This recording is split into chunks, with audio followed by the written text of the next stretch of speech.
Assalamualaikum warahmatullahi wabarakatuh. Di video ini saya ingin melanjutkan terkait dengan Adminduk series yang kedua. Dan di Adminduk series yang ketiga ini saya akan membahas tentang kartu identitas anak atau KIA. Apa itu sih KIA? KIA itu kartu identitas anak adalah kartu tanda pengenal yang resmi yang dikeluarkan oleh Dinduk Capil untuk anak yang berada di bawah umur 17 tahun. Dan fungsinya ini sama sebenarnya seperti eKTP ketika dewasa. Cuma di kartu identitas anak ini ada perbedaan terkait dengan data yang ditampilkan. Nah, kalau di kartu identitas anak ini selain ada nama, tempat tanggal lahir, jenis kelamin dan sebagainya, ada juga tambahan nomor kartu keluarga dan nama kepala keluarga. Nah, kemudian ada alamat dan sebagainya, itu juga sama. Nah, cuma perbedaannya itu ada kalau di KIA, karena emang ini untuk anak, status perkawinan dan pekerjaan ini nggak ada. Jadi itu perbedaan dari KIA dan KTP. Kemudian fungsinya siapa sih? Kalau kita sudah, anak kita punya kartu identitas anak, sebagai contoh saya sendiri misalkan kemarin membuat akte kelahiran dan anak masih imunisasi. Nah, ketika imunisasi ini otomatis kan yang dibutuhkan adalah data anak. Nah, kalau data anak ini kita bawa kartu keluarga, itu kan repot ya, harus nenteng-nenteng kertas kartu keluarganya. Nah, kalau misalkan sudah punya KIA, kartu identitas anak, kita cukup menunjukkan kartu identitas anak ini, nanti dari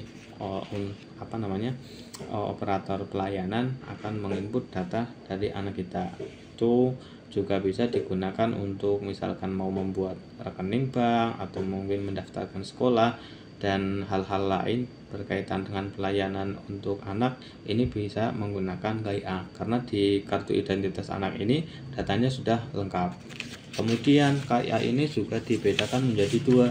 Ada KIA untuk umur 0 sampai 5 tahun dan untuk 5 tahun sampai umur 17 tahun.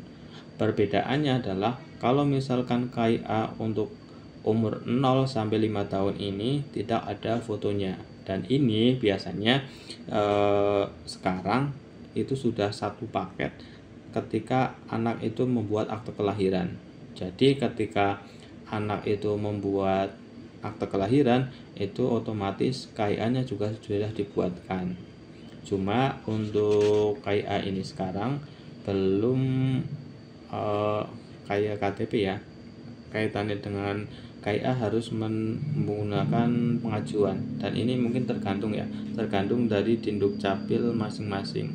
Ada yang mungkin kalau misalkan buat akte kelahiran otomatis dapat KIA, atau kalau di Banjar saat ini juga kalau misalkan mau punya KIA harus mengajukan.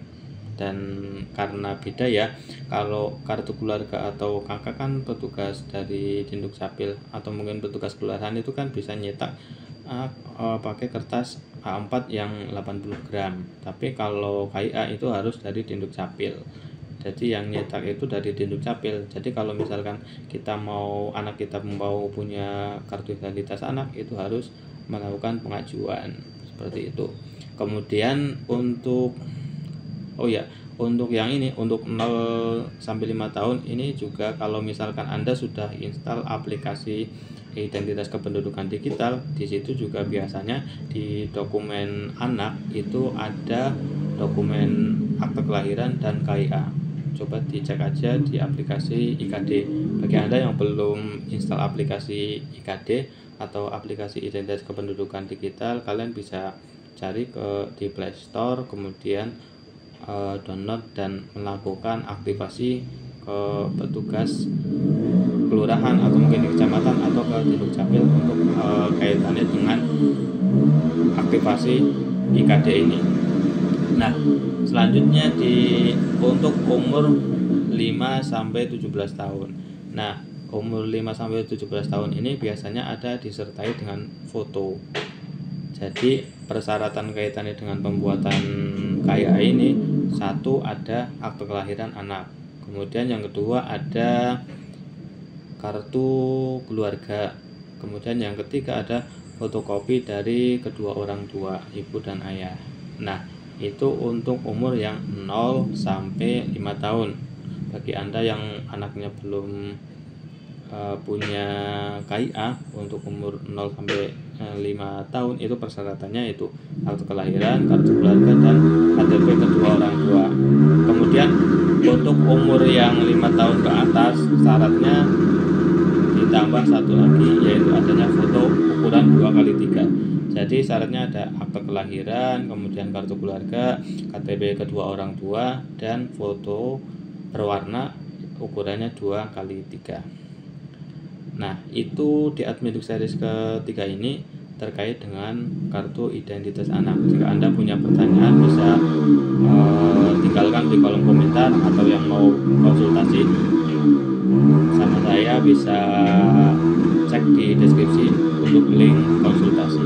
Jangan lupa untuk, jika video ini bermanfaat silahkan like dan bagikan, dan jangan lupa untuk subscribe. Terima kasih. Assalamualaikum warahmatullahi wabarakatuh.